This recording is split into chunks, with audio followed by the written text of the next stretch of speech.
नमस्कार दोस्तों, स्वागत है आप सभी का मालवी एकेडमी के इस ऑनलाइन लर्निंग प्लेटफॉर्म पर।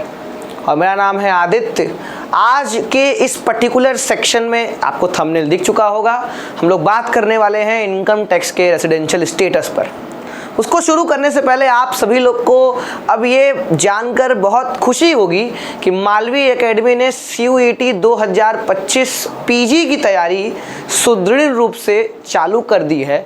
और आप सभी लोग को अब धीरे धीरे ऐसे ही वीडियोस जो है अभी तो आपको रिकॉर्डेड फॉर्म में मिल रहे हैं, कुछ दिनों में मालवी एकेडमी के सारे मेंटर्स जो PG में हैं वो लोग लाइव सेशन शुरू करेंगे और इस पर्टिकुलर तैयारी को बेस्ट तरीके से कंप्लीट करेंगे। तो जो भी बच्चे अभी तक मालवी एकेडमी से नहीं जुड़े हैं, आज ही बिल्कुल सर, आज ही मौका है, आज ही वो दस्तूर है कि आप प्ले स्टोर पे जाइए, ऐप को डाउनलोड कीजिए।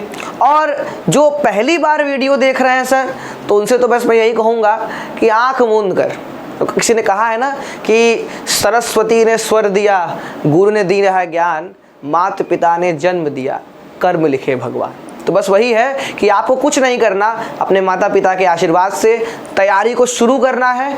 और पहली बार देख रहे हो तो भाई वीडियो सब्सक्राइब कर लेना, चैनल को सब्सक्राइब कर लेना, वीडियो को लाइक कर देना और उसके बाद तैयारी को अपने शुरू कर देना। हमने आज इनकम टैक्स के सबसे बेसिक टॉपिक MCOM की जब तैयारी करने जाएंगे तो उसमें से इनकम टैक्स एकमात्र ऐसा सब्जेक्ट है जिससे थोड़ा सा आप लोग को परेशानी होती है, क्योंकि इससे एग्जाम में 4 से 5 क्वेश्चन देखने को मिलेंगे। और वो 4 से 5 क्वेश्चंस ऐसे होंगे जिसमें से आप नहीं चाहेंगे कि उस 4-5 क्वेश्चन को छोड़ा जाए। क्यों? क्योंकि टॉपिक फिक्स हैं। इन्हीं कुछ टॉपिक से एग्जाम में आपके क्वेश्चंस आते हैं। हाँ, क्वेश्चन आने का पैटर्न जो है वो चेंज हो चुका है। पहले ये क्वेश्चन थ्योरेटिकल पोर्शन में पूछे जाते थे, अब ये क्वेश्चन जो है वो थोड़ा सा आपके एप्लीकेशन बेस्ड हो चुके हैं, बस और कुछ खास नहीं है इसमें। मैं एग्जाम के वेटेज की बात मैंने कर लिया। मैंने आज ये टॉपिक क्यों उठाया सर? क्यों, क्या रीज़न है टॉपिक उठाने का? हमारे पास और भी टॉपिक्स हैं। हम बेसिक इनकम टैक्स के टर्मिनोलॉजी शुरू कर सकते थे, हम लोग शुरू कर सकते थे इनकम फ्रॉम सैलरी, हम शुरू कर सकते थे PGBP। हमने क्यों रेजिडेंशियल स्टेटस उठाया? क्योंकि बाबू, residential status is the basic of income tax. Income tax कभी भी किसी पर असेसमेंट होता है, उस पर असेसमेंट की जाती है, तो सबसे पहला स्टेप यही होता है कि पता लगाना कि वो हमारे इंडिया का रेसिडेंट है या नहीं है। अगर वो हमारे इंडिया का रेसिडेंट है तो उसकी टैक्सेबिलिटी अलग तरीके से होगी, अगर नॉन रेसिडेंट है तो उसकी टैक्सेबिलिटी अलग होगी। तो यही कारण है कि मैंने आज के इस टॉपिक को रेजिडेंशियल स्टेटस के तौर पर लेने का निर्णय लिया है सर।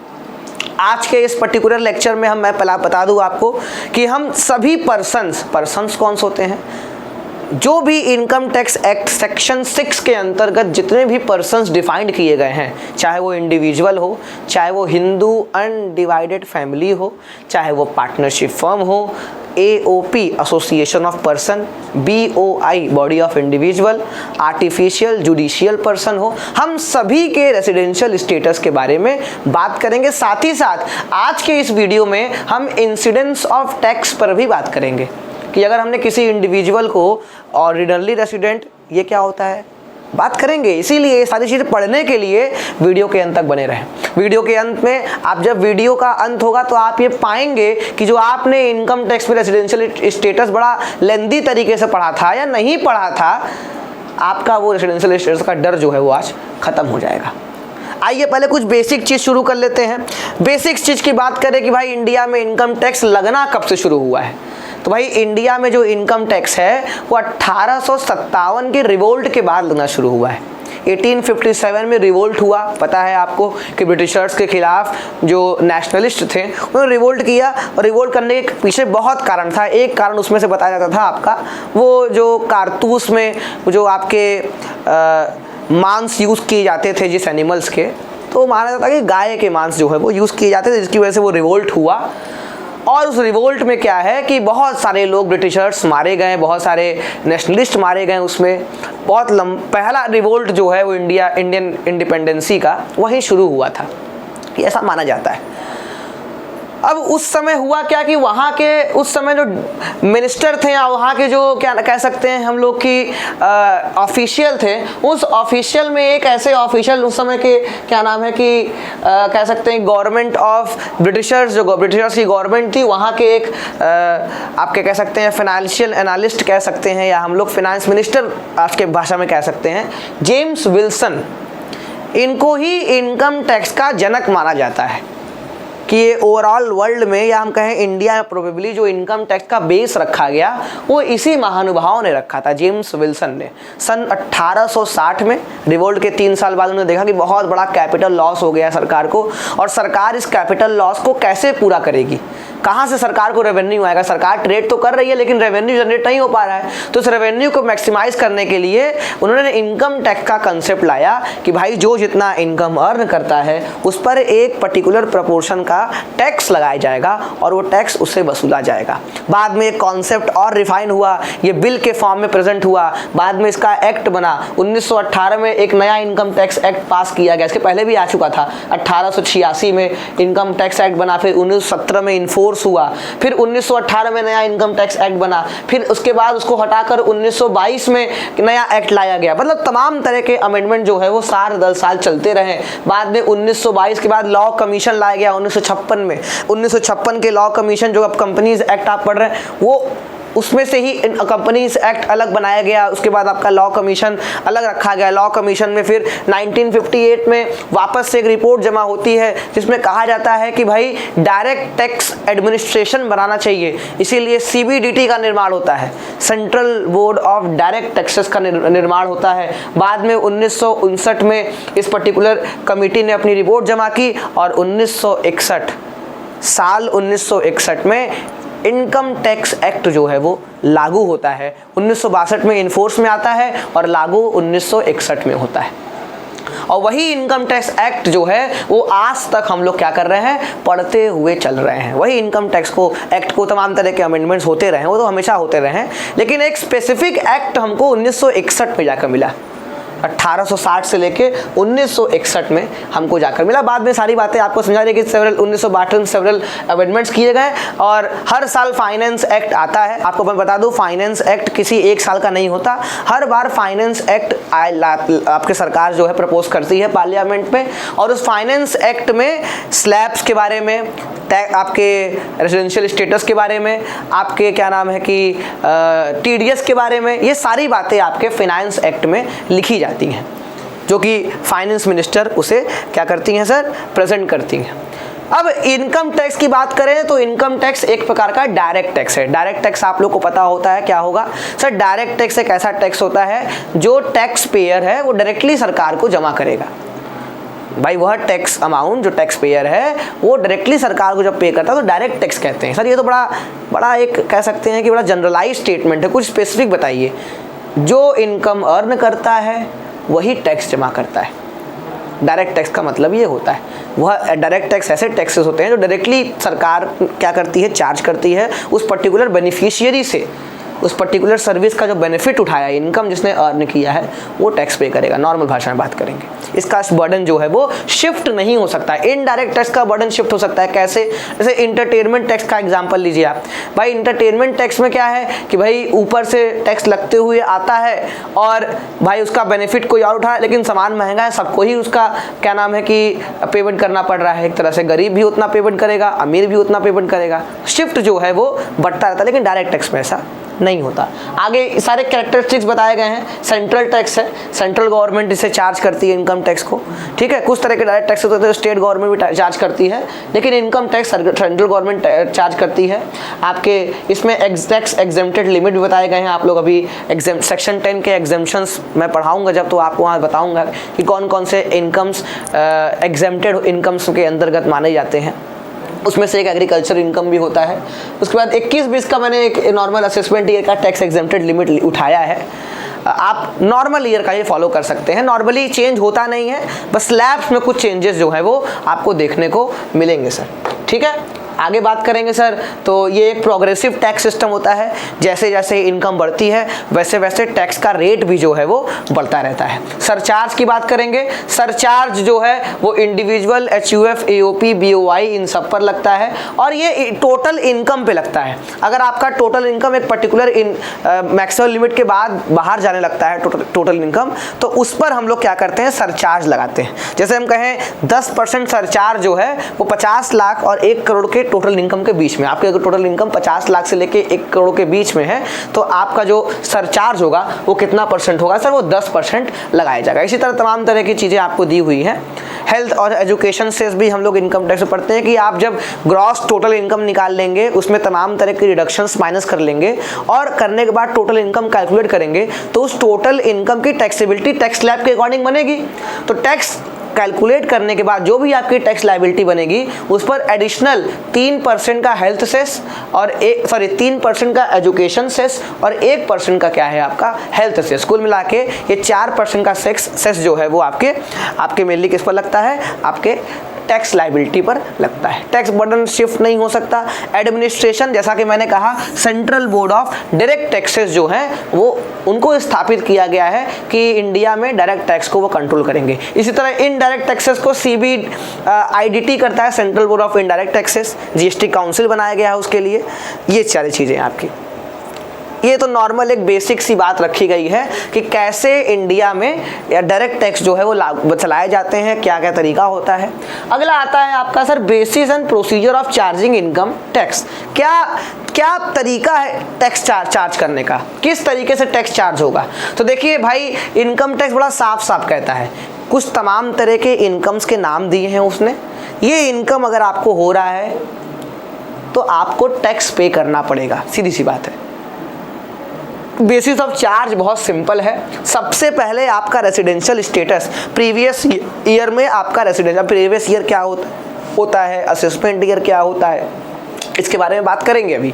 अभी नॉर्मल इतना समझिए कि प्रीवियस ईयर में आपका रेसिडेंशियल स्टेटस क्या था, आपने किन किन सोर्स से इनकम जनरेट किया है, उन सभी इनकम को क्लब किया जाएगा, मतलब जोड़ा जाएगा एक साथ। क्लब जोड़ने के बाद उस particular gross total income calculate होगा, उस पर तमाम तरह के रिडक्शंस माइनस करेंगे और टोटल इनकम निकाल के हम क्या करेंगे सर, हम उस पर टैक्स लगाएंगे।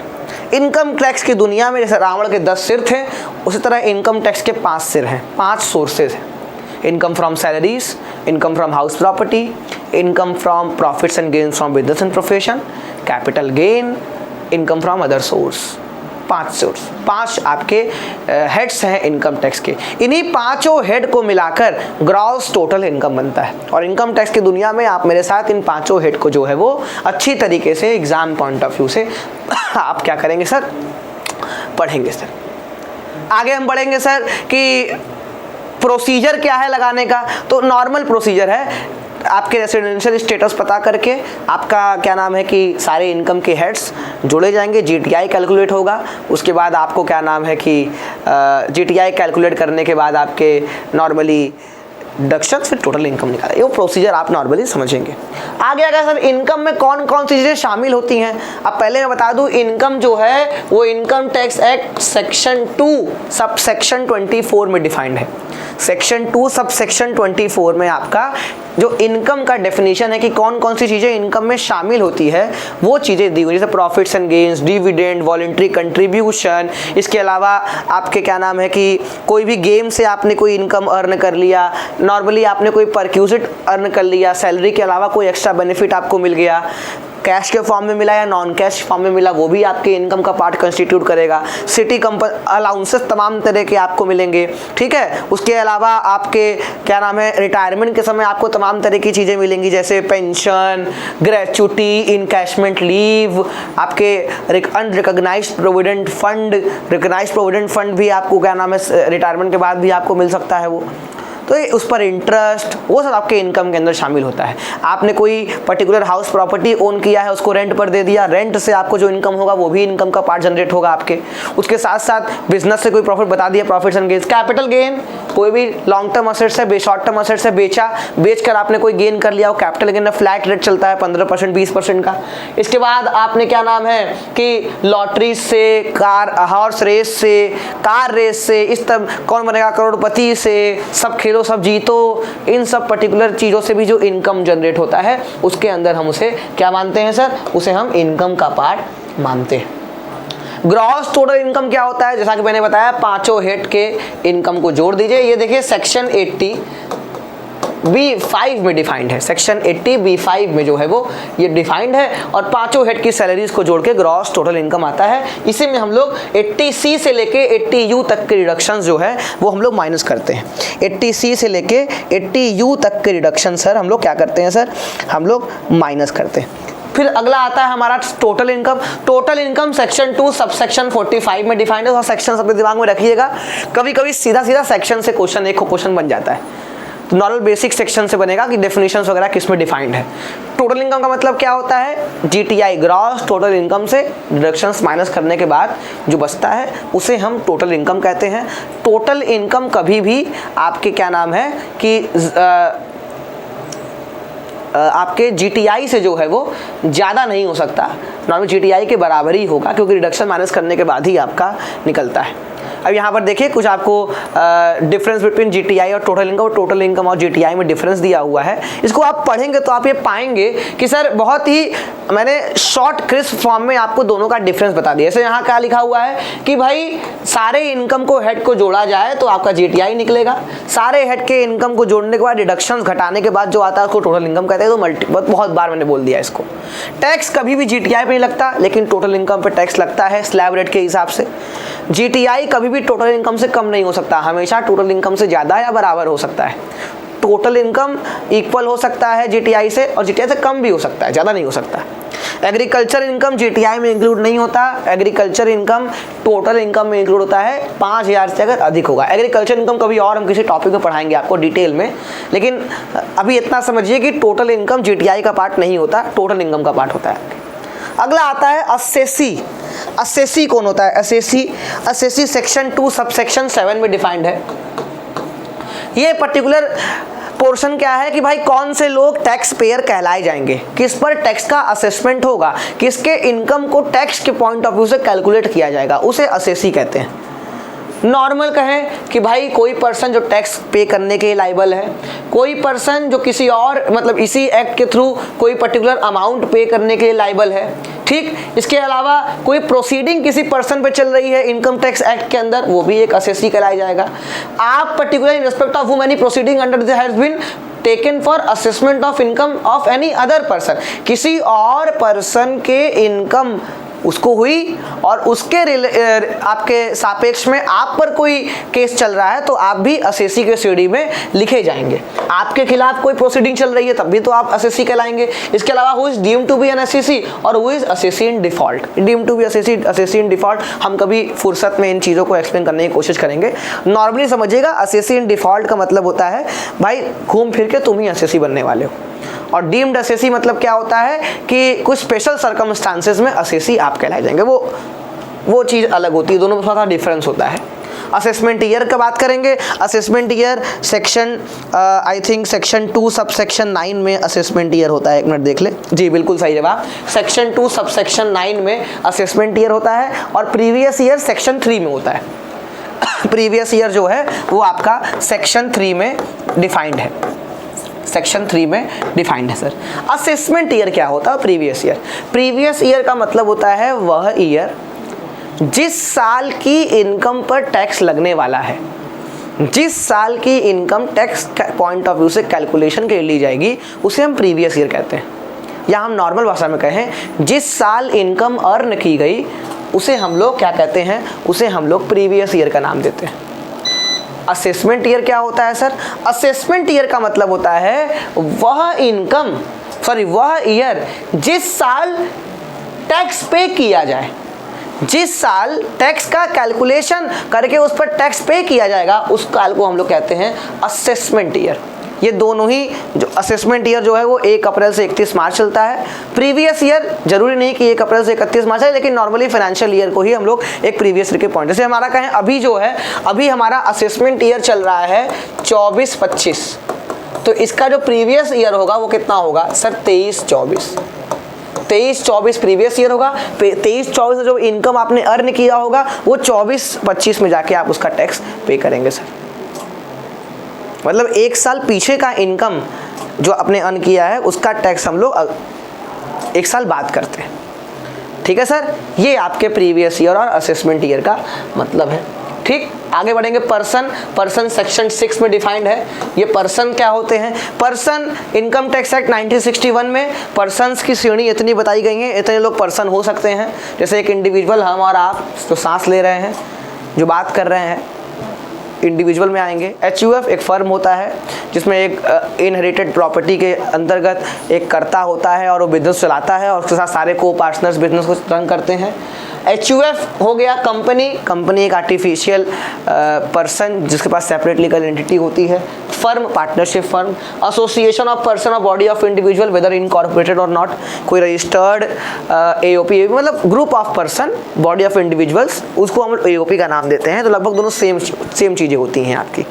आगे बढ़ेंगे। लोकल अथॉरिटी और artificial judicial person. Artificial judicial person मतलब अलग से सरकार ने किसी स्पेशल पर्पस के लिए इसका निर्माण जो है वो किया हुआ है सर। 1 मिनट।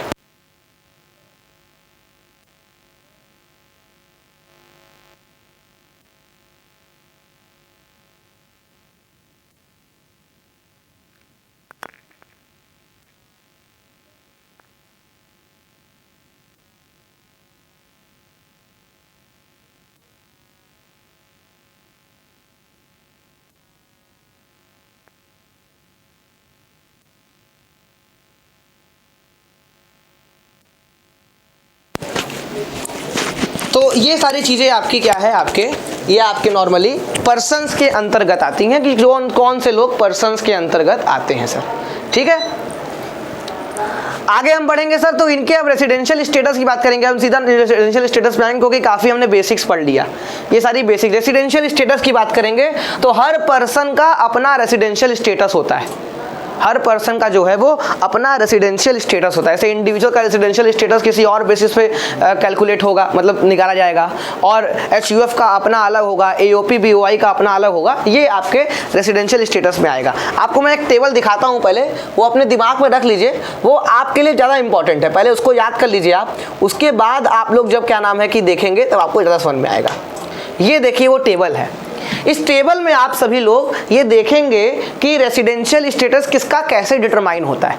तो पहले एक मोटा मोटा समझा दे आपको, इंडिविजुअल और HUF, और इस HUF में स्पेसिफिकली कर्ता की बात की जा रही है, नॉर्मल समझिएगा। इंडिविजुअल और HUF में कर्ता, इसके रेसिडेंशियल स्टेटस की बात अगर करेंगे तो ये 2 तरीके से हो सकता है। ये डीम्ड रेसिडेंट छोड़ दीजिए, नॉर्मल है, इसको आप ध्यान मत दीजिए। जो कर्ता है और जो एक इंडिविजुअल, दोनों इंसान होते हैं। इंडिविजुअल हम और आप, कर्ता मतलब HUF का मालिक, दोनों ही इंसान है। इंसान की रेसिडेंशियल स्टेटस जो है वो 2 हो सकती है, रेसिडेंट हो सकती है और नॉन रेसिडेंट हो सकती है। और रेसिडेंट के अंदर भी 2 होगा, ऑर्डिनरली रेसिडेंट और नॉट ऑर्डिनरली रेसिडेंट। अभी मैं बताऊंगा कि कैसे इंडिविजुअल ऑर्डिनरली रेसिडेंट हो सकता है और कैसे वो नॉट ऑर्डिनरली रेसिडेंट होगा या कैसे नॉन रेसिडेंट होगा। तो मतलब हम अगर मोटा मोटा कहें तो इंडिविजुअल और कर्ता की हम बात करेंगे तो 3 रेसिडेंशियल स्टेटस इसके आएंगे, ordinarily resident, not ordinarily resident और नॉन रेसिडेंट। 3 आएंगे। 3 कैसे हुए सर? भाई रेसिडेंट के अंदर 2 हैं तो हमने उसको 2 अलग ले लिया, ordinarily resident, not ordinarily resident, non resident. और अगर कोई भाई आपके इसके अलावा HUF हो गया, HUF में ये फर्म की बात हम कर रहे हैं, यहाँ HUF में कर्ता की बात कर रहे थे और यहाँ HUF फर्म की बात कर रहे हैं। तो HUF firm, AOP, local authority, company, इनकी बात करेंगे तो इनका रेसिडेंशियल स्टेटस सिर्फ 2 होगा, या तो वो लोग रेसिडेंट होंगे या तो वो नॉन रेसिडेंट होंगे। सिंपल, कोई कंपनी का रेसिडेंशियल स्टेटस से पूछा आपसे तो सीधा बोलेंगे ये कंपनी रेसिडेंट होगी या ये कंपनी जो है वो नॉन रेसिडेंट होगी, इसमें कोई भी दिक्कत आपको नहीं होगा। लेकिन इंडिविजुअल, इसीलिए एग्जाम में फेमस इंडिविजुअल है, इंडिविजुअल की रेसिडेंशियल स्टेटस जो है वो आपसे पूछी जाती है। आइए सर, हम इसीलिए इंडिविजुअल के रेसिडेंशियल स्टेटस से क्या करेंगे, पढ़ने की कोशिश करेंगे कि इंडिविजुअल का रेसिडेंशियल स्टेटस कैसे कैलकुलेट या कैसे निकाला जाएगा। तो भाई इंडिविजुअल के रेसिडेंशियल स्टेटस को निकालने के लिए हम पहले बात समझेंगे कि भाई इंडिविजुअल कब रेसिडेंट होगा। पहले तो इंडिविजुअल को रेसिडेंट और नॉन रेसिडेंट बनना पड़ेगा, दोनों में से कोई एक बनना पड़ेगा। कहने का मतलब है या तो रेसिडेंट होगा या तो नॉन रेसिडेंट होगा। तो बनने के लिए पहले आपको पता करना पड़ेगा बेसिक कंडीशन। मैं देखिए आपको यहाँ पर एक पेज ऐड करके दिखाऊंगा कि पहले तो इनकम टैक्स के अंदर बेसिक कंडीशन बनाए गए हैं। कौन से basic condition sir? Basic condition का मतलब होता है अगर इन दो कंडीशन में से कोई एक कंडीशन अगर आप पूरी करते हैं, पहले दो बेसिक कंडीशन है, इन दो बेसिक कंडीशन में किसी एक बेसिक कंडीशन को आप पूरा करते हैं तो उस केस में आप क्या कहलाएंगे, आप उस पर्टिकुलर कंट्री के, इंडिया की बात मैं कर रहा हूँ, इंडिया के रेसिडेंट कहलाएंगे।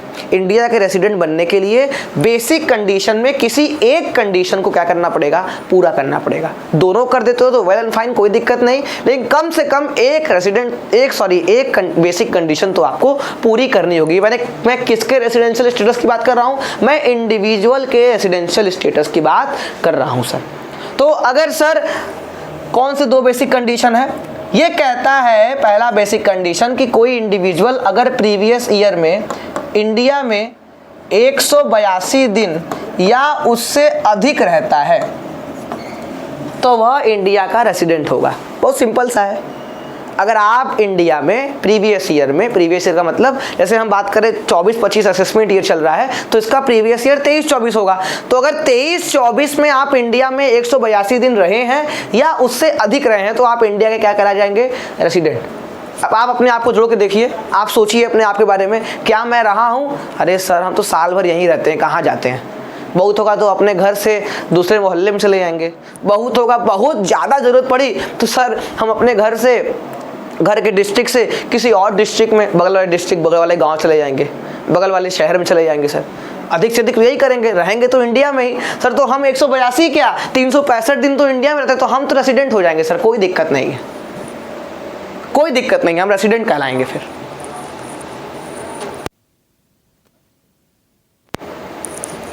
हम तो क्या कहला जाएंगे सर, हम रेसिडेंट कहलाएंगे, कोई दिक्कत नहीं सर। आगे हम बात करें दूसरा कंडीशन क्या है सर। दूसरा, अगर आप ये फॉलो नहीं करते हो तो ये कहता है कि प्रीवियस ईयर में 60 दिन रहिए एंड प्रीवियस ईयर के पिछले 4 प्रीसीडिंग ईयर्स, पिछले 4 प्रीसीडिंग ईयर में कुल मिला के आप कितने दिन रहिए सर, 360 दिन रहिए। क्या कहता है सर कि भाई आप क्या है, अगर 182 दिन नियम पार नहीं करते हो कोई दिक्कत नहीं है, दूसरा तुम्हारे लिए रेसिडेंट बनने के लिए नियम बना दिए कि प्रीवियस ईयर में 60 दिन रहो और प्रीवियस ईयर के पिछले 4 साल में कुल मिला के 360 दिन, 360 आई थिंक 365 है इसका, नहीं बार देखना पड़ेगा जी, 300 अभी 360 ही लेके चलिए जी, 360 ही है, ये 360 ही है सर। ये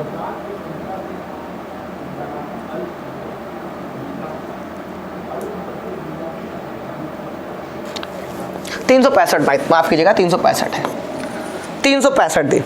मतलब समझे नहीं बात को, आपका प्रीवियस ईयर चल रहा है 23-24 में 60 दिन रहिए। अगर आप 182 दिन वाला नियम फॉलो नहीं करना चाहते हैं, आपका नहीं फॉलो हो रहा है तो आपका देखा जाएगा कि 60 दिन रहे हो, 60 दिन अगर रहे हो, उससे ज़्यादा रहे हो तो कोई दिक्कत नहीं, 60 दिन कम से कम, और प्रीवियस ईयर के पिछले 4 प्रीसीडिंग ईयर, पिछले 4 साल प्रीवियस ईयर के कुल मिला के 365 दिन रहे हो। अगर इन दोनों में से किसी एक कंडीशन को भी पूरा कर लेते हो तो उस केस में आप इंडिया के रेसिडेंट कहला जाएंगे, रेसिडेंट। इस दोनों में से किसी एक को भी पूरा नहीं करते हो तो आप इंडिया के नॉन रेसिडेंट बन जाएंगे। मतलब नॉन रेसिडेंट बनना बड़ा आसान है, इन दोनों में से किसी को पूरा मत करो तो आप नॉन रेसिडेंट हो जाओगे। इसमें से किसी एक को भी पूरा किए रहोगे आप तो आप क्या बन जाओगे, इन दोनों में से किसी एक को पूरा किए हो तो आप क्या बन जाओगे, रेसिडेंट बन जाओगे सर। ठीक, अब आप एज ए इंडिविजुअल रेसिडेंट बन गए, इस दोनों में से कोई एक से पूरा कर लिया। अब रेसिडेंट बन के काम नहीं चलेगा, इनकम टैक्स अथॉरिटी कहती है कि रेसिडेंट बनने के बाद आपका बाइफर्केशन होगा कि आप ऑर्डिनरली रेसिडेंट है कि नॉट ऑर्डिनरली रेसिडेंट है, आप कौन से तरह के रेसिडेंट है। ऑर्डिनरली है कि नॉट ऑर्डिनरली है। इसीलिए रेसिडेंट के बाद फर्दर बाइफरकेशन के लिए आपके इनकम टैक्स एक्ट में एडिशनल कंडीशन भी दिया गया, एडिशनल कंडीशन भी दिया गया। और ये कहता है कि एडिशनल कंडीशन क्यों बनाया गया कि अगर कोई रेसिडेंट, क्योंकि अब भाई इसके बाद आप इसमें से किसी एक को पूरा करके आगे वाले स्टेप पे बढ़े हो, इसका मतलब आप रेसिडेंट बन चुके हो। तो अगर कोई रेसिडेंट एडिशनल कंडीशन की बोथ, दोनों इंपॉर्टेंट है, बोथ इंपॉर्टेंट लिख देना यहाँ, दोनों इंपॉर्टेंट है, ये दोनों ही इंपॉर्टेंट एडिशनल कंडीशन है। अगर कोई रेसिडेंट दोनों एडिशनल कंडीशन को पूरा करता है, ध्यान रखिएगा, दोनों ही एडिशनल कंडीशन को वो पूरा करता है, तो उस केस में वह इंडिया का ऑर्डिनरली रेसिडेंट कहलाया जाएगा। बेसिक कंडीशन में किसी एक को पूरा करो, रेसिडेंट बन जाओ। और रेसिडेंट बनने के बाद रेसिडेंट नहीं रहोगे, तुमको बताना पड़ेगा कि तुम ऑर्डिनरली हो कि नॉट ऑर्डिनरली हो। तो ऑर्डिनरली बनने के लिए सर दोनों को पूरा करना इंपॉर्टेंट है। यहाँ कोई ऑप्शन नहीं है कि एक को पूरा कर लें, एक को नहीं, दोनों को करना पड़ेगा। और दोनों में सर एक भी नहीं किए, दोनों में एक भी नहीं किए तो नॉट ऑर्डिनरली हो जाओगे। दोनों में एक भी कर लिए तब भी नॉट ऑर्डिनरली रहोगे। तुम दोनों करोगे तभी ऑर्डिनरली रेसिडेंट कहलाओगे। मतलब सर ये तो क्लियर है कि जो भी रेसिडेंट बनेगा कम से कम नॉट ऑर्डिनरली तो रहेगा ही रहेगा। अगर वो दोनों एडिशनल कंडीशन पूरा नहीं करता या एक को भी पूरा करता है तब भी वो इंडिया का नॉट ऑर्डिनरली रेसिडेंट बनेगा। और अगर दोनों पूरा करता है तब तो भाई जाहिर सी बात है वो ऑर्डिनरली रेसिडेंट होगा। ये दोनों नियम क्या है, ये दोनों नियम क्या है सर? ये दोनों नियम देखिए बड़ा आपके लिए इंपॉर्टेंट है। सर एक और कंफ्यूजन है सर हमको कि सर ये हमने पढ़ा था कि सर, एक मिनट देखिए सर, एक मिनट रुकिए, मैं इसको डब्बे सही कर दूं पहले। डब्बा क्या हो रहा है?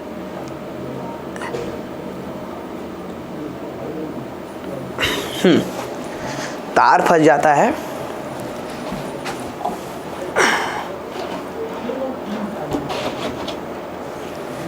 चलिए सर, तो अब ये क्या एडिशनल कंडीशन है ये बताइए सर। पहला एडिशनल कंडीशन कहता है कि प्रीवियस, अगर किसी को ऑर्डिनरली रेसिडेंट बनना है तो प्रीवियस ईयर के पिछले 10 साल में 2 बार रेसिडेंट होना चाहिए।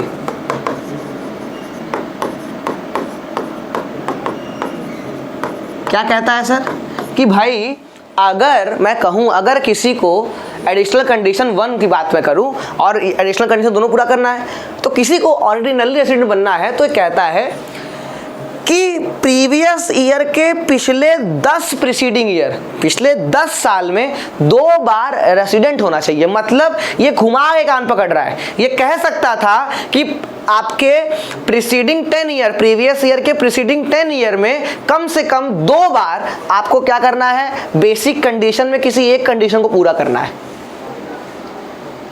प्रीवियस ईयर के पिछले 10 साल में 2 बार रेसिडेंट हो आप, मतलब पिछले 10 साल में, पिछले 10 साल में 2 बार आप क्या हो, इस बेसिक कंडीशन में कोई एक कंडीशन पूरा कर रहे हो। कम से कम 182 दिन रह रहे हो या उससे अधिक रह रहे हो, या 60 दिन और पिछले 4 साल के 365 दिन। कम से कम बेसिक कंडीशन आप पिछले 10 साल में 2 बार पूरा कर रहे हो। और दूसरा इंपॉर्टेंट है आपका कि प्रीवियस ईयर के प्रीसीडिंग 7 ईयर्स में कुल मिला के 730 दिन या उससे अधिक रहे हो। कम से कम 7 दिन या उससे अधिक दिन क्या है आप रहे हो, तब उस केस में आप अगर इन दोनों कंडीशन को पूरा करते हो तो आप क्या कहलाए जाओगे सर? आप कहलाए जाओगे ऑर्डिनरली रेसिडेंट। तो ऑर्डिनरली रेसिडेंट सबको क्लियर हो गया होगा एकदम आराम से सर। बेसिक कंडीशन के किसी एक कंडीशन को पूरा करो तो नॉर्मल रेसिडेंट बन जाओगे। रेसिडेंट बनने के बाद दौड़ शुरू होती है ऑर्डिनरली और नॉट ऑर्डिनरली बनने की। तो ऑर्डिनरली बनने के लिए आपको इन दोनों केसेस, दोनों एडिशनल कंडीशन को पूरा करना होगा। दोनों में से दोनों नहीं कर रहे हो या एक ही कर रहे हो, एक का आधा कर रहे हो, ऐसा कुछ नहीं चलेगा। आपको ऑर्डिनरी रेसिडेंट तब माना जाएगा जब आप एडिशनल कंडीशन की दोनों कंडीशन को पूरा करेंगे। आप सभी लोग कमेंट कीजिएगा जरूर वीडियो में कि आप कौन से रेसिडेंट हैं। आप अपने रेसिडेंशियल स्टेटस पता करके ये बताइए मुझे कि आप लोग कौन से रेसिडेंट है, ऑर्डिनरी रेसिडेंट है कि नॉट ऑर्डिनरी। सर आप बोलेंगे सर आप मजाक कर रहे हैं, बेइज्जती कर रहे हैं हमारी, आप हमारी बेइज्जती कर रहे हैं सर कि हम लोग कभी बाहर नहीं जा पाते। ये सब नियम तो उनके लिए है जो साल भर में 50 बार बाहर घूमने, बिल्कुल उन्हीं के लिए है ये। हम लोग जैसे लोग जो इंडिया में ही पैदा हुए और हो गए अधेड़ उम्र के 25 साल के और अभी तक कहीं बाहर नहीं गए, इंडिया के कहीं बाहर नहीं गए, और हमसे कोई हमारा रेसिडेंशियल स्टेटस पूछेगा तो बोलेगा भैया ये बेसिक का दोनों, एडिशनल का दोनों, चारों कंडीशन पूरा कर रहे हैं, तो उस हिसाब से हम लोग अखंड ऑर्डिनरी रेसिडेंट कहलाए जाएंगे। जितने लोग अखंड ऑर्डिनरी रेसिडेंट है बिल्कुल कमेंट कीजिएगा सर हम लोग अखंड ऑर्डिनरी रेसिडेंट हैं। एक नया केस बन गया कि 4 में से कम 3 तो करना, 3 नहीं, 3 वाला कंसेप्ट ही नहीं बाबा। यहाँ पर क्या है आपका, यहाँ पर आपका चारों के चारों कंडीशन जो है वो हम लोग पूरा कर रहे हैं, चारों के चारों कंडीशन लोग पूरा कर रहे हैं। ये चीज आपके लिए क्या है, ये आपके रेसिडेंशियल स्टेटस किसकी है, इंडिविजुअल की। इंडिविजुअल रेसिडेंशियल स्टेटस जो है वो हमने पढ़ लिया। बहुत बढ़िया सर, बहुत बेहतरीन सर। इंडिविजुअल के बारे में मैंने आपको ये बताया, ये सारी बातें देखिए इस पर्टिकुलर पीपीटी में जो है वो आपको मिल जाएगी। पीपीटी में आप इसको देख लीजिएगा। जो बातें मैं देखे पीपीटी पढ़ने से अच्छा है मैं आपको एक समरी दे दूं। एक भाई उसी के लिए तो लड़ाई है, उसी के लिए तो लड़ाई है। बस भाई पढ़ने को तो किताब से हम पढ़ ही सकते थे, हमें क्या ज़रूरत है आदित्य सर से पढ़ने की यार, क्यों ज़रूरत है मालवी एकेडमी में जाकर क्या नाम है क्लास अटेंड करने की। क्योंकि मालवी एकेडमी आपको एमकॉम, देखिए एमकॉम की तैयारी कोई छोटी तैयारी नहीं है। इसमें आपको लगभग 20 किताब पढ़नी है। यस 20 किताब, 20 बुक्स, लगभग 20 बुक्स। 24 सब्जेक्ट्स हैं, आप सिलेबस में देखेंगे 24 सब्जेक्ट्स में 20 सब्जेक्ट्स ऐसे हैं जिनसे क्वेश्चंस बनते हैं। और 20 किताब पढ़ने का मतलब समझ रहे हो बाबू, 36 किताब तो आपके बीकॉम में होती हैं, 36 में 16 ठो कम इसलिए कर दिया गया क्योंकि वो आपस में इंटरलिंक्ड है। 20 पढ़ने का मतलब 3 साल, सीधा सीधा समझो 2.5 साल तो इसी तरह निकल गया अगर अच्छे से पढ़ा जाएगा। तो भाई ऐसे तो पढ़ना होता तो हम लोग भाई बीकॉम फर्स्ट ईयर तैयारी करे होते हैं एमकॉम की। अब 6 महीने के अंदर कैसे तैयारी होगी, 4 महीने के अंदर कैसे तैयारी होगी सर। तो बाबू इसीलिए मालवी एकेडमी आपको एक क्रिस्प, आपको एक मतलब कि इफेक्टिव तरीके से तैयारी कराता है। हमारे यहाँ जब आप क्या नाम है कि क्लासेस अटेंड करोगे तो आपको खुद ही ये लगेगा कि कोई टॉपिक पढ़ना है, ये वीडियो देख लो काम हो जाएगा। ये 1 घंटे का वीडियो, ये 50 मिनट का वीडियो, 48 मिनट का वीडियो, लगभग 55 मिनट का वीडियो जो है काम कर देगा आपका। ये पूरा सब्जेक्ट ही कंप्लीट हो जाएगा हो सकता है उसमें, क्योंकि कुछ सब्जेक्ट्स ऐसे होते हैं, टॉपिक्स ऐसे, सब्जेक्ट में बोला टॉपिक्स ऐसे होते हैं जो एक ही क्लास में कंप्लीट हो जाएगा। ठीक बात। चाहिए इंडिविजुअल के रेसिडेंशियल स्टेटसशिप को पता करने के बाद हम HUF, अब ये HUF में फर्म की बात करना है, HUF बिजनेस की बात मैं कर रहा हूँ, HUF में कर्ता की बात नहीं कर रहा हूँ। हाँ एक और बात, HUF में जो कर्ता होगा उसका रेसिडेंशियल स्टेटस जो है, कर्ता मतलब वो मालिक, वो इंसान, वह ह्यूमन बीइंग, वो भी एक इंडिविजुअल होता है, उसका रेसिडेंशियल स्टेटस सेम इंडिविजुअल की तरह होता है। अगर कर्ता का रेसिडेंशियल स्टेटसशिप निकाला जाए तो उस केस में उसके लिए भी बेसिक कंडीशन में कोई एक कंडीशन पूरा करो रेसिडेंट बन जाओ, और एडिशनल कंडीशन को, दोनों एडिशनल कंडीशन को पूरा करो ऑर्डिनरी रेसिडेंट बन जाओ। तो उस केस में कर्ता के लिए भी कुछ अलग नहीं है। कर्ता के रेसिडेंशियल स्टेटस की बात, हाँ कर एग्जाम में क्वेश्चन आ गया कि रेसिडेंशियल स्टेटस ऑफ HUF, अब वहाँ कुछ नहीं लिखा, resident and non resident, ordinarily and not ordinarily, resident and not ordinarily, none of the above. तो आंख मूंद कर रेसिडेंट एंड नॉन रेसिडेंट लगा के आना, क्योंकि HUF का रेसिडेंशियल स्टेटस जो है वो या तो रेसिडेंट होगा या तो नॉन रेसिडेंट। HUF के आगे स्पेसिफिकली कर्ता बोल दे, HUF लिख के ब्रैकेट में कर्ता बोल दे, तो कर्ता का रेसिडेंशियल स्टेटसशिप क्या होगा, ऑर्डिनरली भी हो सकता है, नॉट ऑर्डिनरली भी हो सकता है, नॉन रेसिडेंट भी हो सकता है। कर्ता का रेसिडेंशियल स्टेटस जो है वो 3 तरीके से डिफाइन होता है, जो जैसे नॉर्मल इंडिविजुअल का पढ़ते हैं हम लोग, पढ़े हैं अभी, उसी तरह कर्ता का भी होता है। चलिए सर, तो अब हम बात करेंगे आपके किसके बारे में, हम बात करेंगे नॉर्मली HUF के बारे में। तो HUF या तो आपका रेसिडेंट होगा या तो नॉन रेसिडेंट होगा, कोई दिक्कत नहीं। अब कैसे डिफाइंड होगा कि HUF जो है वो आपका रेसिडेंट है कि नॉन रेसिडेंट है, इसको डिफाइन करने के लिए पोयम पढ़ना पड़ेगा सर। पोयम, पॉइंट ऑफ या प्लेस ऑफ इफेक्टिव मैनेजमेंट। अभी ये पोयम का जरूरत जो है या पोयम का जो मतलब है, ये लगभग हर तरह के पर्सन्स के बारे में पढ़ना होगा। इसके बाद जितने भी आएंगे फर्म, AOP, BOI सभी में पढ़ना पड़ेगा कि अगर HUF का place of effective management India में है, वो सारे अपने बिजनेस के अफेयर्स इंडिया में पार्शली या होली करते हैं, पूरी तरीके से अपना बिजनेस इंडिया से लाते हैं, इंडिया से मैनेज करते हैं, या कुछ पोर्शन ही इंडिया से मैनेज करते हैं, तो वो इंडिया के रेसिडेंट कहलाए जाएंगे। अगर कोई HUF अपना बिजनेस अफेयर कहाँ से कंट्रोल कर रहा है, कहाँ से मैनेज कर रहा है, इंडिया से मैनेज कर रहा है, और होली इंडिया से कर रहा है या पार्शली इंडिया से कर रहा है, उससे मतलब नहीं है। अगर हल्का सा भी place of effective management India में है, बिजनेस अफेयर उस HUF का इंडिया से है, पूरी तरीके से है या कुछ पोर्शन सा ही है, वो तब पर भी इंडिया का रेसिडेंट कहलाया जाएगा। और अगर सर उसका place of effective management, business affair, business management India के पूरी तरीके से बाहर है, इंडिया से उसका कोई नाता नहीं है, तो वो HUF नॉन रेसिडेंट कहलाया जाएगा। वो HUF जो है वो क्या कहलाया जाएगा सर? नॉन रेसिडेंट कहलाया जाएगा। तो HUF की रेसिडेंशियल स्टेटस जो है वो रेसिडेंट और नॉन रेसिडेंट, बिजनेस अफेयर कहाँ से चलाया जा रहा है, इंडिया की बाहर। अगर इंडिया से चला रहा है तो थोड़ा सा भी अगर इंडिया के पोर्शन में है, थोड़ा सा भी अफेयर का जो पोर्शन है वो इंडिया से हो रहा है, वो पूरी तरीके से रेसिडेंट कहलाया जाएगा। ये तो कर्ता के बारे में आपको समझाया हुआ है कि कर्ता के लिए रेसिडेंशियल स्टेटस क्या होगा। कंपनी की बात करेंगे तो कंपनी में भी same place of effective management, company का प्लेस ऑफ इफेक्टिव मैनेजमेंट कहाँ पर है। तो इसमें आप देखिए क्या लिखा हुआ है, अगर वह इंडियन कंपनी है, भाई अगर इंडियन कंपनी है तो 100% श्योर है वो तो क्या होगा, इंडिया में रजिस्टर हुआ होगा और उसका मैनेजमेंट भी इंडिया से है, तो उस केस में क्या है, वो आपके लिए रेसिडेंट होगा। अगर कोई इंडियन कंपनी है, डोमेस्टिक कंपनी है, तो 100% श्योर है वो इंडियन, वो आपके रेसिडेंट होगा। हाँ, अगर कोई बाहरी कंपनी है, अगर कोई फॉरेन कंपनी है, उसके लिए हमें चेक करना पड़ेगा प्लेस ऑफ इफेक्टिव मैनेजमेंट। अगर कोई बाहरी कंपनी, जैसे बाहरी कंपनी का एग्जांपल मैं बताऊं आपको, बाहरी कंपनी में जैसे MNCs वगैरह आती हैं। हाँ सर, MNCs वगैरह आती हैं, वो MNC इंडिया में रजिस्टर्ड नहीं होती हैं, वो MNCs दूसरे कंट्री में रजिस्टर्ड होती हैं, उसका होम कंट्री कुछ और होता है, यहाँ तो होस्ट के तौर पर आती हैं वो। तो उनके रेसिडेंशियल स्टेटस को देखने के लिए उनका प्लेस ऑफ इफेक्टिव मैनेजमेंट देखा जाएगा। अगर उनका place of effective management partially या होली, कुछ पोर्शन या पूरी तरीके से इंडिया में है, तो वह फॉरेन कंपनीज इंडिया की रेसिडेंट कहलाई जाएंगी। और अगर उनका place of effective management India से बाहर है, दूर है, अलग है, उसका इंडिया से कोई नाता नहीं है, कहीं और से प्लेस ऑफ इफेक्टिव मैनेजमेंट चल रहा है, तो उनका रेसिडेंशियल स्टेटस जो है वो नॉन रेसिडेंट कहलाया जाएगा।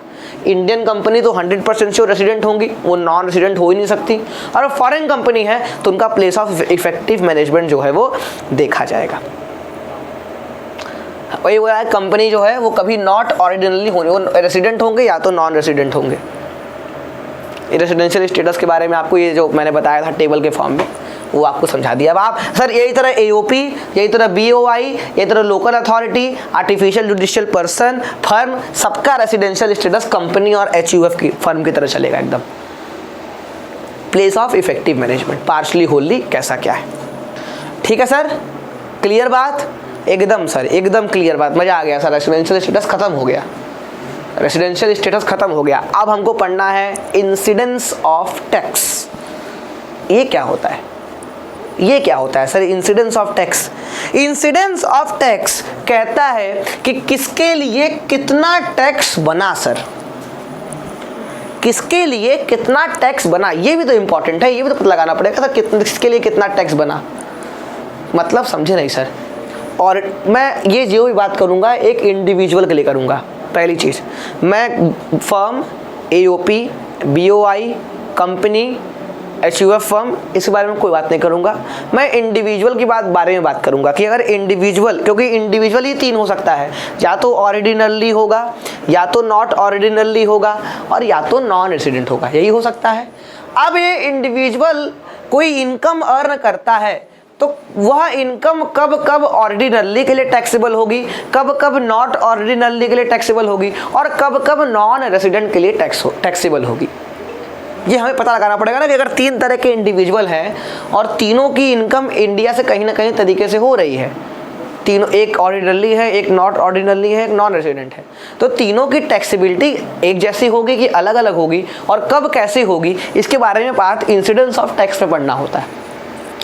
तो पहले तो देखिए, अब इसमें यस यस लिखा है, यस का मतलब है टैक्स ये लोग पे करेंगे, नो का मतलब है जो टैक्स पे नहीं करेंगे। मैं पहले ये पीपीटी को समझा देता हूँ कि पीपीटी क्या कहना चाह रहा है, फिर मैं एक समराइज फॉर्म में समझा दूंगा, वो 1 मिनट के अंदर आप याद कर लेंगे। सर पहले शॉर्टकट बता दीजिए। नहीं, शॉर्टकट नहीं बताऊंगा, पहले शॉर्टकट बता दूंगा तो तुम लोग क्या नाम है कि बिना लाइक के वीडियो चले जाओगे। भाई देखो, वीडियो पसंद आ रहा है, क्रिस्प फॉर्म में समझ में आ रहा है तो बिल्कुल लाइक कीजिए। देखिए, लाइक, सब्सक्राइब, शेयर, ये सब एक ऐसे टूल हैं, हम आपको जानते नहीं। जो बच्चे वीडियो देख रहे हैं, जो बच्चे सीख रहे हैं, पढ़ रहे हैं, हम उनको आज तक कहीं मिले नहीं। वो हमको सिर्फ एक एज अ कैमरा में देख रहे हैं, वो लोग मोबाइल में देख रहे हैं। हो सकता पता नहीं कहीं मुलाकात होगी कि नहीं होगी, कभी हम उनसे मिल पाएंगे कि नहीं मिल पाएंगे। तो आपके तरफ से मोटिवेटिंग फैक्टर लाइक, शेयर और सब्सक्राइब होना चाहिए। अधिक से अधिक लोग हमारे चैनल से जुड़ें, अधिक से अधिक लोग हमारे चैनल को प्यार दें। मालवी एकेडमी ये तो हाई पीजी वाला चैनल है। मालवी एकेडमी का मेन चैनल जो है, आप उस पर देखेंगे वो इतना बड़ा परिवार बन चुका है, धीरे धीरे बढ़ रहा है परिवार। वो आप ही लोग के प्यार का देन था। इसी तरह आप पीजी के परिवार को भी बढ़ाइए। स्पेसिफिकली पीजी के लिए आपके चैनल बनाया गया, तो पीजी के परिवार को बढ़ाने की जिम्मेदारी आपकी है। ठीक है सर। तो सर, अगर इनकम जो है वो इंडिया में रिसीव होती है, भले ही इंडिया में अक्रू हुई या इंडिया से, अक्रू का मतलब क्या होता है? अक्रू का मतलब होता है अराइज होना। इंडियन टेरिटरी में ही वो इनकम क्या हुई, कमाई गई। कमाना और मिलना अलग अलग होता है। तो भले ही कोई इनकम आपको इंडिया में आपने कमाया, इंडिया के बाहर कमाया, और इंडिया में रिसीव अगर आप कर रहे हैं, तो वो चाहे ऑर्डिनरली हो, नॉट ऑर्डिनरली हो या नॉन रेसिडेंट हो, तीनों के लिए टैक्सेबल होगा। तीनों के लिए टैक्सेबल होगा। फिर लिखा है deemed to be receive. Deemed to be receive normal receive की तरह ही होता है कि प्राइमा फेसिया आपको ही इनकम रिसीव होने वाली है। तो उस केस में भले ही बाहर से आपने कम कमाया होगा या इंडिया में कमाया होगा, वो तीनों के लिए टैक्सेबल होगा। आगे है, इनकम कमा रहे हैं इंडिया में, भले ही बाहर मिल रहा है या इंडिया में रिसीव हो रहा है, हमको नहीं पता। आप इनकम अराइज जो आपकी हो रही है वो इंडियन टेरिटरी में हो रही है, इंडिया में हो रही है। आप रिसीव उसको बाहर कर रहे हो। वो तो चालाक होते हैं, कमाते यहाँ है, मिलता बाहर है, रिसीव बाहर करते हैं, तो उनको लगता है वो बच जाएंगे। नहीं साहब, अगर आप कमा यहाँ रहे हैं, आपकी इनकम यहाँ अराइज हो रही है, भले ही आप यहीं रिसीव करें या बाहर रिसीव करें, तीनों लोग के लिए टैक्सेबल होगा। चाहे ऑर्डिनरली हो, चाहे नॉट ऑर्डिनरली हो, चाहे नॉन रेसिडेंट हो। इसके अलावा income deem to be accrue prima facie, आपका ही इनकम अराइज हो रहा है इंडिया में, भले ही बाहर रिसीव कर रहे हो या नहीं कर रहे हो, तीनों के लिए टैक्सेबल होगा। ये इंपॉर्टेंट है। Income received and accrued outside the India, कमा भी बाहर रहे हो, रिसीव भी बाहर हो रहा है, लेकिन जो बिजनेस अफेयर है, जो प्लेस ऑफ इफेक्टिव मैनेजमेंट है, वो इंडिया के अंदर है। जो बिजनेस कंट्रोल है वो इंडिया के अंदर से है। तो उस केस में ऑर्डिनरली के लिए भी टैक्सेबल होगा, नॉट ऑर्डिनरली के लिए होगा, लेकिन नॉन रेसिडेंट के लिए नहीं होगा। समझ गए बात को आपका, कि आप कोई बिजनेस चला रहे हो इंडिया से, और मतलब उसका बिजनेस मैनेजमेंट इंडिया से है, उसको अफेयर, उसका कंट्रोल यहाँ से कर रहे हो, लेकिन आप उस बिजनेस से इनकम जो है वो जनरेट बाहर कर रहे हो। जैसे इंडिया में बैठे बैठे होता है ना मैनेज करना, लेकिन वहाँ वो बिजनेस प्रॉफिट अर्न कर रही है कनाडा में, वो बिजनेस जो है वो प्रॉफिट रिसीव भी कर रही है कनाडा में। तो इनकम अराइज भी बाहर हुआ, रिसीव भी बाहर हुआ, लेकिन कंट्रोल इंडिया में से है। तो अगर कंट्रोल इंडिया में से है तो 100% है, ऑर्डिनरली के लिए भी टैक्सेबल होगा, नॉट ऑर्डिनरली के लिए भी टैक्सेबल होगा, नॉन रेसिडेंट के लिए टैक्सेबल। तीसरा वाला कॉलम नॉन रेसिडेंट का है, उसके लिए टैक्सेबल नहीं होगा। अगला, इनकम रिसीव भी बाहर हुआ और अक्रू भी बाहर हुआ, कमाया भी आपने बाहर और रिसीव भी आपने बाहर किया, और बिजनेस कंट्रोल भी इंडिया के बाहर है। अच्छा, अभी लास्ट वाले केस में बिजनेस कंट्रोल इंडिया में था, लेकिन यहाँ भी बिजनेस कंट्रोल इंडिया में नहीं है। यहाँ कमा भी बाहर रहे हो, रिसीव भी बाहर कर रहे हो, और बिजनेस कंट्रोल भी इंडिया के बाहर है। तो सिर्फ और सिर्फ ऑर्डिनरली रेसिडेंट के लिए वो टैक्सेबल होगा, नॉट ऑर्डिनरली रेसिडेंट के लिए या नॉन रेसिडेंट के लिए टैक्सेबल नहीं होगा। नॉट ऑर्डिनरली और नॉन रेजिडेंट के लिए वो टैक्सेबल नहीं होगा। इसी तरह income received and accrued outside the India from any other source, वही सेम बात कह दिया, बस यहाँ पर बोला कि बिजनेस कंट्रोल इंडिया से बाहर है, वो बोला भी नहीं होता तब भी हम ये मानते हैं कि बिजनेस कंट्रोल बाहर से है। देखिए अगर बिजनेस कंट्रोल इंडिया में से होगा तो बोला रहेगा क्वेश्चन में, तो बिजनेस कंट्रोल की बात जब बोल दे तो वो नॉट ऑर्डिनरली में यस हो जाएगा। लेकिन अगर बिजनेस कंट्रोल इंडिया में नहीं है या नॉर्मल शांत रहे, बस इतना बोले कि कमा बाहर रहे हो और मिल भी बाहर रहा है, तो सिर्फ और सिर्फ ऑर्डिनरली रेसिडेंट के लिए टैक्सेबल होगा। देखिए ये दोनों केस सेम है, बस यहाँ पर कान घुमा के पकड़ा है, यहाँ बोला है बिजनेस कंट्रोल बाहर से है और यहाँ कुछ बोला ही नहीं है बिजनेस कंट्रोल के बारे में, तो हम ये मानने मजबूर है कि बिजनेस कंट्रोल बाहर से होगा। दोनों ही केस सेम है आपका। और आखिरी है कि बाहर ही अर्न कर रहे हो, बाहर ही रिसीव कर रहे हो प्रीवियस ईयर में और बाद में इंडिया में रेमिट किया। कुछ लोग चालाक होते हैं, कमा लिए पिछले साल और रिसीव भी पिछले साल मिल गया, लेकिन 2 साल बाद रेमिट कर रहे हैं, ट्रांसफर कर रहे हैं सिर्फ, तो वो तीनों के लिए टैक्सेबल नहीं होगा। वो तीनों के लिए प्रीवियस ईयर में क्या असेसमेंट ईयर जो है प्रीवियस ईयर में जो है प्रीवियस ईयर का इनकम टैक्सेबल नहीं होगा। ये आपकी पूरी कहानी किसकी थी सर? ये पूरी कहानी आपकी इंसिडेंस ऑफ टैक्स की थी। सर समरी बता देंगे तो मजा आ जाएगा, समरी के लिए रुका हूँ, इतने देर से कहानी आपका बकवास सुना, अब समरी बता दीजिए क्योंकि समरी का ही वेट है। चलिए बता देता हूँ सर। अगर accrue, arise, receive, deemed to be received, deemed to be accrue,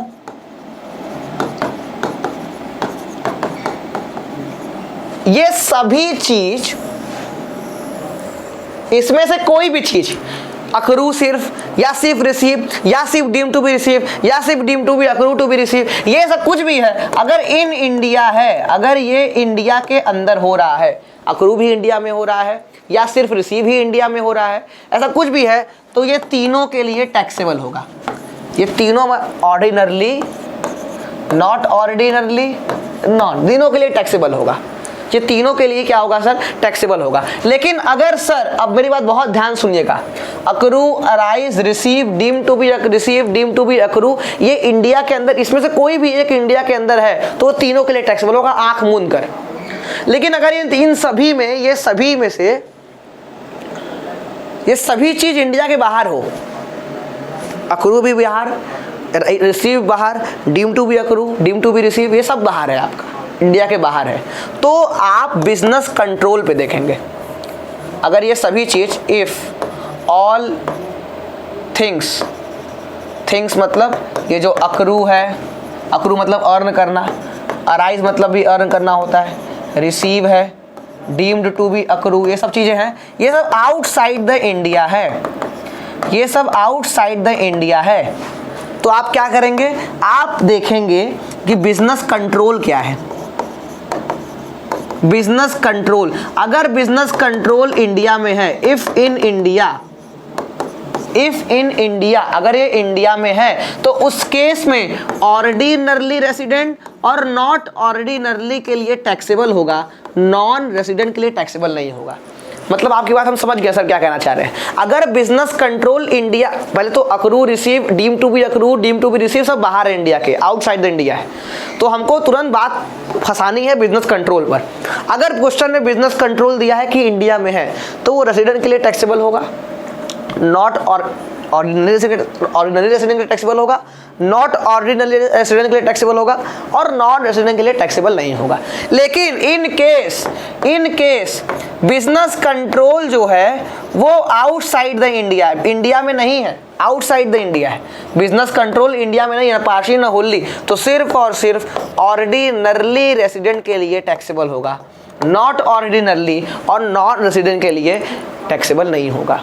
अच्छा समझ गए, मजा आ गया एकदम कि सर अगर बिजनेस कंट्रोल इंडिया में है, ऑर्डिनरली नॉट ऑर्डिनरी, मतलब ये बिजनेस कंट्रोल का पेज जो फंस रहा है वो नॉट ऑर्डिनरली वाले के लिए फंस रहा है, क्योंकि ऑर्डिनरली वाले को तो हर जगह टैक्स पे करना है, चाहे इंडिया में अक्रू हो, अराइज हो, कुछ ना हो, मतलब ही नहीं है बिजनेस कंट्रोल का। ये बिजनेस कंट्रोल का जो पेज लड़ रहा है वो नॉट ऑर्डिनरली के लड़ रहा है। अगर इंडिया, ये सारी चीजें अक्रू, अराइज, रिसीव वगैरह आउटसाइड द इंडिया, सब आउटसाइड द इंडिया है, तो बिजनेस कंट्रोल इंडिया में है तो ऑर्डिनरली और नॉट ऑर्डिनरी के लिए टैक्सेबल होगा, नॉट रेसिडेंट के लिए टैक्सेबल नहीं होगा। लेकिन अगर बिजनेस कंट्रोल इंडिया के बाहर है तो सिर्फ और सिर्फ ऑर्डिनरली रेसिडेंट के लिए टैक्सेबल होगा, नॉट ऑर्डिनरली और नॉन रेसिडेंट के लिए टैक्सेबल जो है वो नहीं होगा सर। ये पूरी कहानी किसकी थी सर? ये पूरी कहानी आपके residential status and incidence of tax का टॉपिक था, जो हमने क्या किया है, हमने पढ़ लिया है सर। लगभग ये 50-55 मिनट की वीडियो में हमने पूरे टॉपिक को कंप्लीट कर दिया सर। अब तुमको कहीं घूमना ही नहीं पड़ेगा, ये सारे नियम कानून इसी में मैंने बता दिया। तो हमारी मुलाकात अब नेक्स्ट क्लास में होगी। वीडियो अच्छा लगा तो लाइक कर देना सर, शेयर कर देना, चैनल सब्सक्राइब कर देना। चैनल को अधिक से अधिक शेयर कीजिए भाई, अधिक से अधिक लोगों को प्यार दीजिए आप सभी लोग। हमारी मुलाकात अब नेक्स्ट क्लास में होगी एक अच्छे और टॉपिक के साथ। तब तक के लिए स्वस्थ रहें, मस्त रहें, पढ़ते रहें। बहुत बहुत धन्यवाद आप सभी लोग का। Bye bye, take care.